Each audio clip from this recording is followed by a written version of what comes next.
Welcome to August, North Brantford. I can't believe it, but I've only gotten to the beach once this year. I'm Kara Papa, I'm your host, so let me introduce you to my guests this evening.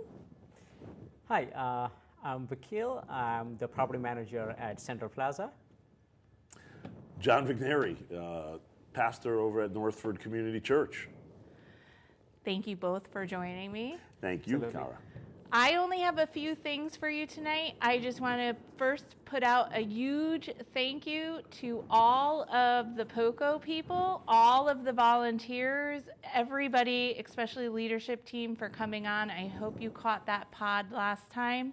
And I hope people come out and volunteer this year. And I believe they meet on the 4th Tuesday of the month. Make sure to get involved. They did a fantastic job this year, and next year is the 25th anniversary. So a huge thank you to them. Thank you for the booth.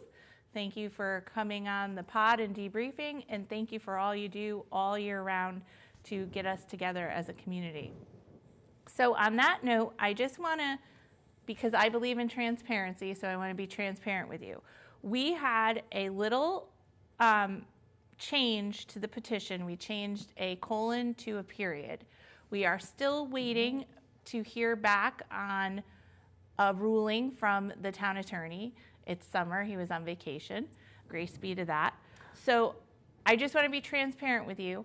The 500 signatures we collected before the POCO will be the ones that are being ruled on. However, if you signed at POCO, it's all good. We had the period and not the colon. So stay tuned, and I will update you as soon as I know what comes back in from the town attorney. But I'm hoping that it will be cleared and it will all be fine, and we'll keep moving forward. And if not, I don't mind getting my hands dirty. I will be out and about and collecting those signatures back. Also, on a brighter note, before I throw it over to Mr. Patel, the sunflowers are in bloom, so get out there, get your back to school pictures taken, and enjoy. Mr. Patel, tell us all about Central Plaza, please. Absolutely. So again, I'm introducing myself. I'm Vikhil. I'm the property manager at Central Plaza. And my job is to be a bridge between our tenants and investors / landlords. So that is my kind of a job role, and that's what I do at the Central Plaza. Very recently, the change had happened, and the change was not easy. So it's not something that has taken overnight. It was the investors over the course of 5 to 6 years of work, convincing the seller to take it over, so they can actually make it what it's supposed to look like. This is we don't have a green in town of North Brantford, so this is kind of a central hub, and the vision behind one of the investor who is local, this is not how it should look. I mean, there is a lot of town community. Everybody has a sentimental attachment to this property, and I'm sure nobody would like to see something like this. Neither do I. I've been in this town for almost 18 years, not anybody. So the whole goal is to actually bring this place back come alive. That is the goal that we are carrying currently.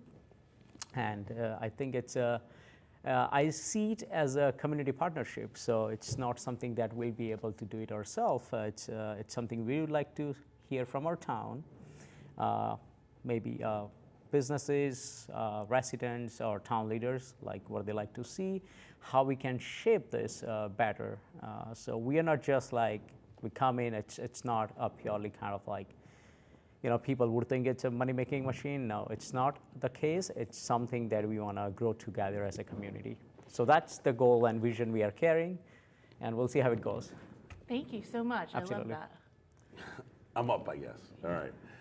So, Northford Community Church, it has been quite literally, I think it was the town, right? It was established in 1750, and we have been there for 4.5 years.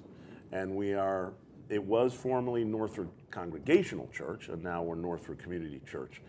And we, much like Vikhil, we have a very community-focused thought process. We want to really get the community involved.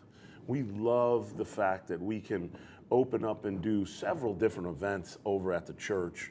We have, there's some flower sales, there's the Praise Fest, we have a Fall Fest coming up. So that Fall Fest will be something, it's the first weekend of October, and we have vendors, we have food, we have bands, we have all kinds of things that we have scheduled. So different things for the children, different environments for the children. And we just think it's really important that the community understands that we're there and that we want to show, of course, we're Jesus-centered. So we want to show people Jesus. We want to show people the love of God. And we think that we can do that through the outreach of community. The other thing is, for example, we have a huge mission that we take into the town of New Haven every Wednesday, where we feed, I don't know, probably close to 200 people, hot meals that our missions director and her husband, Bones, and Linda make for us. And then we have our ladies come in on Tuesdays. They make a ton of peanut butter and jelly sandwiches that go out with us on Wednesday. So we have clothing that we take in and go out, that goes out with us on Wednesdays. Just a myriad of different things that we can do to reach into the community many different ways. Awesome. Yes. Thank you so much. Oh, you're welcome. So, Vikhil, I have a question for you. Sure, absolutely. Do the investors and yourself have a vision for the old IGA building? So currently, what we are putting out is we would like to bring in an anchor tenant that will pull in more traffic that will help the other tenants within the premises. Other than that, we are very open. As I said, like, we want to be community revolved or community focused. If somebody would like to see something, we are willing to take suggestions. But right now, we are offering a great lease for the fact that we can have that place filled and the place come back alive again. So anything would be like having a nicer, I reached out to certain grocery chains and stuff like that. I have heard people in past, they want to see, I believe it was not LD, there was another grocery chain. I forgot the name of currently. Trader Joe's. Trader Joe's, I guess. Yeah. But I think that I try to reach out to them, but the requirement is a bit different. So Okay. it's not something that may happen overnight. But who knows? I mean, we're gonna keep trying. So it's we differ from like previous landlord. We are pretty active. I'm pretty much there every day and night, just making sure it's well maintained and it's clean. I see that you put plastic up in the windows and things Yes, are going yes. on. So right now what we are doing is that actually the first thing we wanted to start with is taking care of any safety issues, because we take that very seriously. So we took care of all the safety issues that was existing, and also we are repainting the whole building. So we did power wash. We finished power washing. We're going to repaint it. At least we want to make it look aesthetically nice right Nice, now. yeah. Technically, from our viewpoint, the plaza is physically and like financially broken. Mm-hmm. So it's obviously, to run any sort of a business, you would need a fund, right? Right. You would and- need to put capital in. Yes. Yeah, okay. Yes, but so at some point, the capital exhausts too, right? So you would rely on the proper cash flow when all the units are like rented out. So you want to have a calculated, very well calculated cash flow in order to maintain it well. Or else what's going to happen is that like down the road, it's going to start going down the hill, So we even with the investors or landlords, their whole goal is to put every dollar back into the property, whatever it's being earned. So it's not like they are planning on taking off anything home. It's everything. They always believe in making businesses healthy first, and then we think about ourselves. So that's a kind of a vision we are carrying. And with the righted space and also the IGA, we are very open. Anybody has any plans, like anybody wants to come in with any sort of an ideas, they want to open up a business, we are willing to work with them, very fair. Have you had any people come forward wanting to do like a mixed use there, like apartments on top, and so reconstructing that part? Yeah, very recently we were kind of like, we've been going back and forth with town and for some sort of support. It's still in the talks, but we did kind of a brainstorm that idea with Mr. Candelora and our mayor, Miss Angeloni, I believe, if I said it right. Yeah, no, you did. Yeah. Perfect. So we kind of brainstormed that idea as well. So currently what we are planning on doing, if we happen to bring in a tenant, so we want to wait, like we want to put all of our efforts to see if we can fill in an existing space, because it's a great huge space, having a grocery chain which does not compete with other groceries, you know. So we are very focused on like not to hurt any other business either.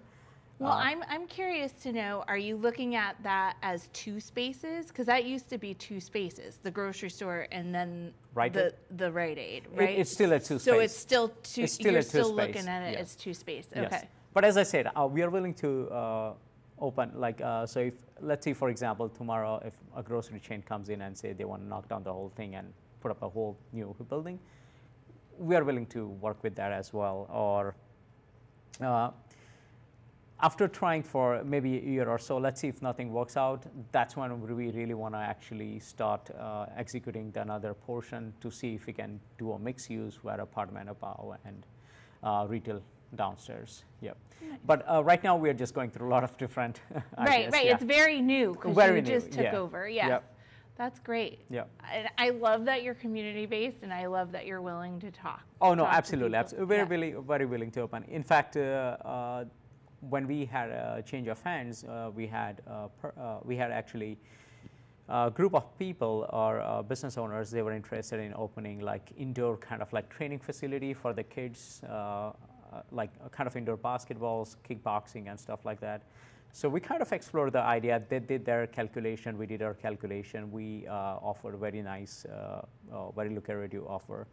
But I believe their calculation kind of didn't match up, kind of, so it didn't go well. But I think I'm very optimistic about it. I'm sure we're gonna find out somebody.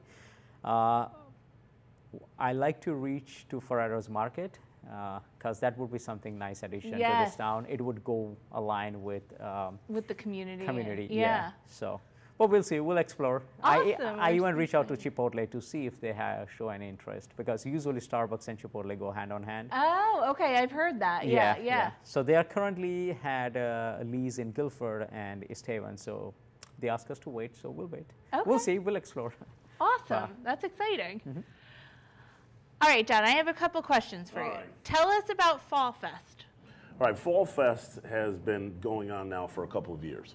So what we've done with these community events, we open up the church grounds, and last year we had, I think, about 30 vendors, craft vendors. We had a couple bounce houses for the children. Mary at All the King's Horses brings Louie and some other really, really cool animals over for the petting zoo for the kids. And then we had live music, and we had, oh my gosh, I don't even know, we probably had a total of about 9 or 10 food trucks that came in and out for the weekend. We may be doing some things slightly differently this year, but the premise is everyone comes, everyone's welcome, come have a good time, let the kids walk around, let the kids participate in some of these games and activities, and just come and meet everyone from the community. Nice. The church is there as part of, it really was back then in 1750. That area was the hub of what was called North Field.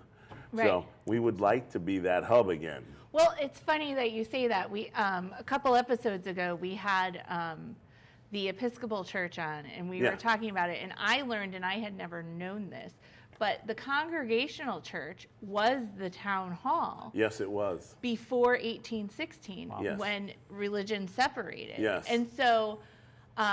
It was like the Church of Connecticut, the Congregational Church. As a matter of fact, you could not vote in Connecticut.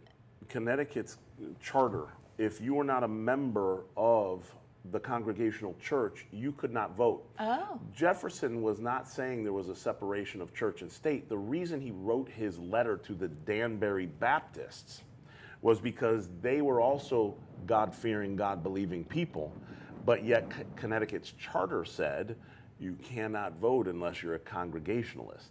So it's a lot different than people understand. You had to be an active member of a Congregational church to vote. And so, yeah, it was the center of everything. Really? That's Yes. interesting. See, all these different lenses Yeah. on the same thing. So Yes. that's great. Yes. So my other question is you said at the beginning that there's a lot of different churches in town. A lot of different churches. And I also know, I'm going to bring the big V word out, the Vox churches out there, right? So, So right now, do you think most of your people live in town, or do you get a lot of out-of-towners? And do you feel the pressure from? Oh, without question. We have a really good mix of folks. We do have a lot of folks from the local area, but we do have a lot of folks from out of town. When I got there 4.5 years ago, we had approximately 8 people at the church, and this past spring, our high attendance mark was 128. So we've grown a great deal. Okay. Summertime, people traveling, etc. So there's less, but the church itself is a little different than most of what you'll feel locally. It's a Bible-based church. It's a church that believes in Jesus. It's a church that believes in the tenets of Christ, and we teach the Bible. And we, when I preach and I teach from the pulpit, it's about the Bible. Now, of course, the tenets of Christ are to love everybody, right? Which is really important to understand. But it's a Bible-based church. So, yeah, we're feeling the pressure from other churches that without disparaging, they don't quite give you the powerful message that is supposed to be life-changing. And that's the encounter with Christ that we have, a life-changing encounter. So it's a little different, but it's unique, and we enjoy our position in the church family. When are your services? So if people want to come check you out and see how it goes. Right now we have one. Okay. We would love to expand, but we have one right now, and that's at 10 a.m. on Sundays. 10 a.m. 10 a.m. Sundays. Sundays. Yes. Awesome. And we offer a lot of different things. So tonight, after I'm done here, I'm going to go live to my own blogcast. Wednesday nights, we have Christ Kitchen, and what that is a gathering of people. It's basically a potluck where everybody gathers to fellowship. Thursday night's Bible study, Friday night's prayer, and then Sunday, of course. So you have a lot going on. We have a lot going on. And I love that it's in real life, because that's what I've been preaching all summer. Is get back into real life with people and so talk. Important. Yes. Are so important. Yes.